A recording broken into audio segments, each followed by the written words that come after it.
Hello, this is the video journal for the Got Privilege activity. I began this activity actually right here in New Jersey, right on Route 36. I started at the Walgreens. I walked in, headed towards the makeup section. I was actually greeted by an African American woman who was offering me help in finding what I needed, offering me a coupon as I was shopping for cosmetics. And she headed me in the direction of the cover up and foundation.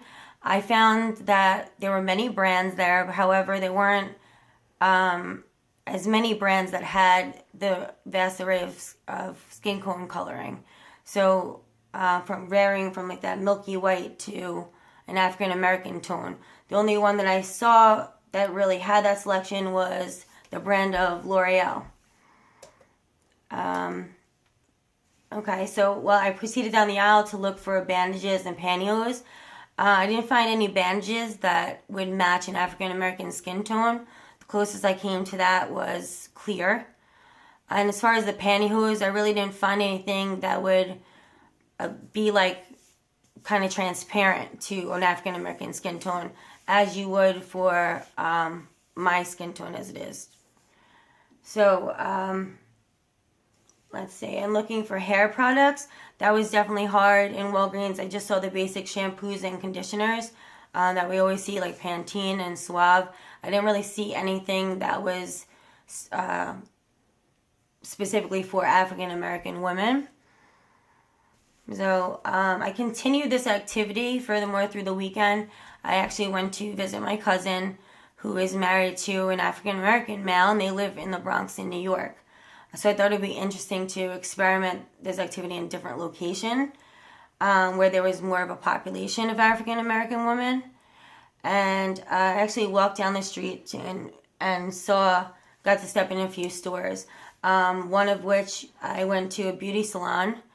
There were many beauty salons with African American women on the storefront. I walked into one, asked for a haircut. They were like very nice to me and sat me down.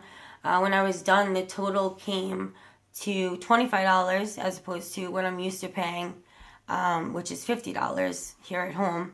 So I thought that was really interesting. And then I went to the beauty supply store there and found that there were a lot of products with African American women on the label with like specific directions for their type of hair. I actually purchased this makeup product. It's called Maha from the supply store. And I also saw a lot of things that I would never see in CVS or Walgreens. There was definitely a different type of selection there.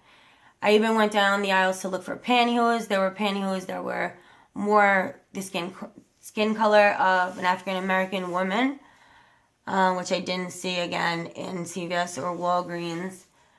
And then at checkout, I actually saw magazines that I never noticed before, such as Ebony and Essence, which they have the focus, as I read through them, with encouraging African American women to like be bold and live empowered lives. So I thought that was interesting because I feel like I don't see that when I'm at Walmart or just your average convenience store here. For the dolls and books, I went to Toys R Us, the dollar store, and Barnes & Noble to look for a novel for myself, romance novel, and a doll and a book for my 6-year-old daughter. I found mixed dolls on the shelves in Toys R Us and the dollar store. So I felt like that was pretty easy. They were right next to each other on the shelf. That wasn't too hard to find. In Barnes & Noble, I did find children's books. Some with only white children on the cover, others only black children on the cover, and then some with more of a diverse population on the cover. So I thought, that was pretty easy to find. Then I continued to go to the romance section, and I found that there were a lot of African American novels, but not as many as white romance novels with obviously white people on the cover. Some of the books that I saw was a book called Sin and Dear Bella. They kind of stood out to me. They were actually put in the front as a bestseller, so with other bestsellers. So I don't feel like the selection was pushed towards the back in any way because they had African, I don't know, because it was African American. And then the magazine selection there, I did see Diva, Scribe, and Vanity Fair, but I didn't see Ebony and Essence like I saw in that other store, which I thought was pretty interesting. And most of the other magazines really focused, I feel like it was primarily just white women on the covers. It was actually shocking as I went through it because I never took notice of that before.